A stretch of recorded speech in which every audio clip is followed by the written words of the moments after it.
दिल्ली में भी इस वक्त अफसरों की इमरजेंसी मीटिंग चल रही है। इस हमले के बाद यहां आपको बताएं बड़ी खबर, इस वक्त अफसरों की मीटिंग यहां चल रही है। इस पूरी घटना को रिव्यू किया जा रहा है। इस पूरे हमले की तरफ ध्यान से बात देखी जा रही है। इसके अलावा एनएसए अजीत डोभाल भी इसकी सीधे मॉनिटरिंग कर रहे हैं, सीधे निगरानी इसकी कर रहे हैं। देश की सुरक्षा की सबसे बड़ी जिम्मेदारी उनकी होती है, राष्ट्रीय सुरक्षा सलाहकार। और ऐसे में जब ये हमला हुआ है, जिस टाइमिंग पर यह हमला हुआ है, कई सवाल इस पर खड़े हो रहे हैं। हालांकि वो बात की बातें हैं, लेकिन अभी पूरी कोशिश ये कि जल्द से जल्द आतंकवादियों पर काबू पाया जाए, उन्हें मार गिराया जाए। हमारे साथ रक्षा विशेषज्ञ सुशांत सरीन साहब लगातार मौजूद हैं। सर, अपनी बात पूरी कीजिए।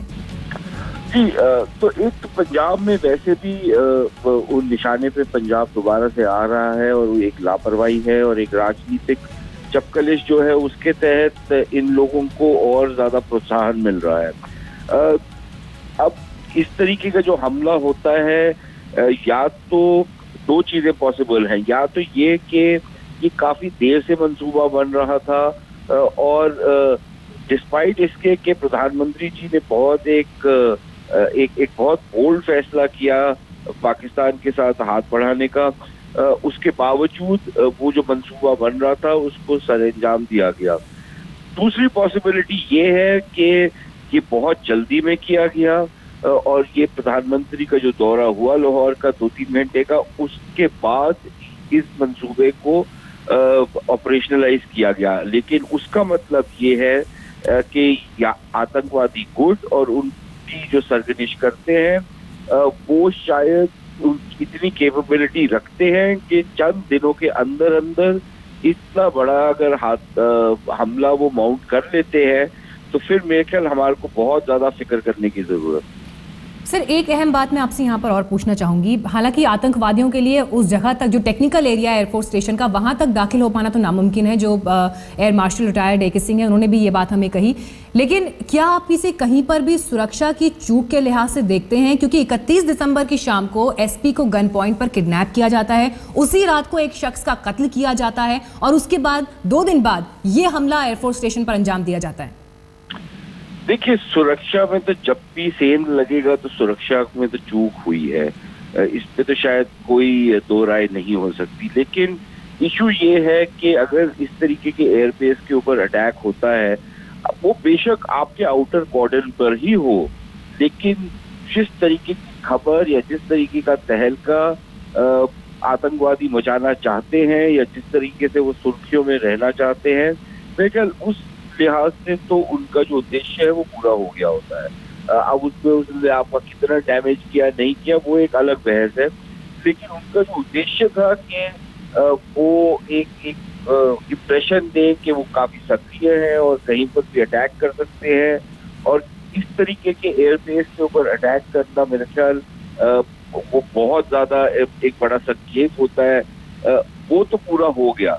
अब उसमें क्या कोई बहुत बड़ा नुकसान हुआ भारत का, कोई बहुत ज्यादा लोग मरे, वो एक दूसरा पहलू है उसका, वो बात की बात है। जो मेन उद्देश्य था वो तो पूरा हो गया। जी सर, बीते कुछ वक्त में जो घटनाएं हुई हैं उसमें सेना या पुलिस स्टेशन को निशाना बनाया गया है, अहम स्ट्रेटेजिक पोस्ट पर ये हमले बोले गए हैं। और इसके साथ ही साथ बीते कुछ वक्त में जो घटनाएं हमने देखी हैं, मैं पिछले 1 महीने की बात कर रही हूँ स्पेसिफिकली, जब सेना में भी ऐसे लोगों को पकड़ा गया है जिनके तार कहीं ना कहीं लश्कर के एजेंट्स के साथ में जुड़ रहे हैं या आईएसआई से जुड़ रहे हैं। देखिए, एक तो जो नॉर्मल जासूसी का काम होता है वो तो अपनी जगह बात दुरुस्त है आपकी कि वो हो रहा था, अभी भी हो रहा नहीं, होगा, लेकिन सेना के अंदर से ऐसी बातें सामने आना ये बहुत बड़ा चिंता का विषय है। मैडम, जासूसी सेना के अंदर ही लोग करेंगे, मैं और आप तो क्या करेंगे सेना के ऊपर जासूसी। और नॉर्मली इसी तरीके के लोगों को, लो लेवल के लोगों को पकड़ा जाता है दस्तावेज देने के लिए। ये एक नॉर्मल सी चीज है, अनएक्सेप्टेबल है लेकिन नॉर्मल चीज है, इसमें कोई बहुत अचंभे की बात नहीं है। और उसमें आपकी जो इंटेलिजेंस एजेंसीज है या काउंटर इंटेलिजेंस एजेंसीज है, उनको लगातार अपनी फुर्ती दिखानी पड़ती है ताकि इस तरह के हादसे ना हो। लेकिन दूसरा जो मामला है वो आतंकवादी अटैक्स का है, जो आप जैसे कह रही हैं कि पुलिस के ठिकानों पर या सेना के ठिकानों पर हो रहे हैं। मेरे ख्याल दो संकेत देने की कोशिश की जा रही है। एक ये कि हम सिविलियंस को नहीं टारगेट कर रहे, जो सिक्योरिटी फोर्स पर्सनल है उनको टारगेट कर रहे हैं, क्योंकि ये एक जो हमने धारणा बनाई हुई है कि एक इनोसेंट सिविलियन, यानी कि अगर किसी आदमी ने वर्दी पहनी हुई है तो वो इनोसेंट नहीं है। मैं तो इस बेकार की बात नहीं मानता, लेकिन बहुत सारे लोगों ने ये अपना एक तरीके का बयानिया बना लिया है कि इस तरीके की बात करते हैं। और खास तौर पर हमारे कुछ ये वामपंथी और लेफ्टिस्ट टाइप के जो प्रोफेसर लोग हैं, जो ये शांति वार्ता को बहुत ज्यादा समर्थन करते हैं, उनका ये अक्सर ये एक उनका बयानिया रहता है।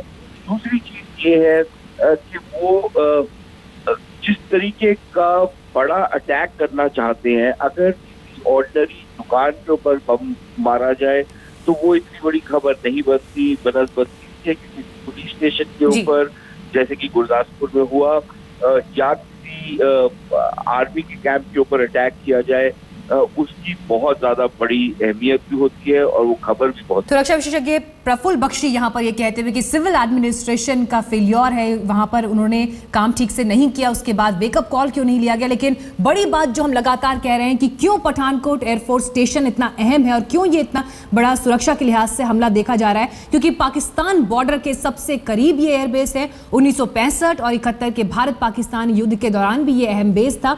यहाँ पर लड़ाकू विमान रहते हैं, यहाँ से हमले को अंजाम दिया गया है जब जब ये लड़ाइयां लड़ी गई हैं। अगस्त 2014 में यहां से एक पाकिस्तानी जासूस को भी पकड़ा गया था। सुनील कुमार नाम के उस जासूस ने आईएसआई को खुफिया जानकारियां पहुंचाई थी और इसलिए बार बार ये बात कही जा रही है। हालांकि टेक्निकल एरिया जो इस एयरबेस का है वहां तक आतंकवादियों के लिए पहुंच पाना नामुमकिन है, लेकिन उनका यहां दाखिल हो पाना भी बड़ी बात है, क्योंकि इस इलाके में सुरक्षा काफ़ी कड़ी होती है, काफ़ी दूर तक ये इलाका फैला होता है, बड़े एरिया तक ये पूरा इलाका है एयरफोर्स का। लेकिन फिर भी अगर आतंकवादी 2 दिन पहले जब एसपी को किडनैप कर चुके हैं, उसके बाद भी वो इस घटना को अंजाम दे पा रहे हैं, तो यकीनन सुरक्षा में कहीं ना कहीं चूक हुई है और इस पर सवाल उठना भी लाजमी है। सिविल एडमिनिस्ट्रेशन किस स्तर पर फेल हुआ, क्यों इस पर जांच नहीं की गई, क्यों उस वक्त जो कदम उठाने चाहिए थे, सैनिटाइज पूरे एरिया को किया जाना चाहिए था, इस पर तमाम रक्षा विशेषज्ञ भी सवाल लगातार उठा रहे हैं। क्योंकि 31 दिसंबर की शाम को श्रीनगर पठानकोट हाईवे से एसपी को गन पॉइंट पर किडनैप किया गया। उनके दोस्त और रसोइयों पर आतंकवादियों ने हमला बोला।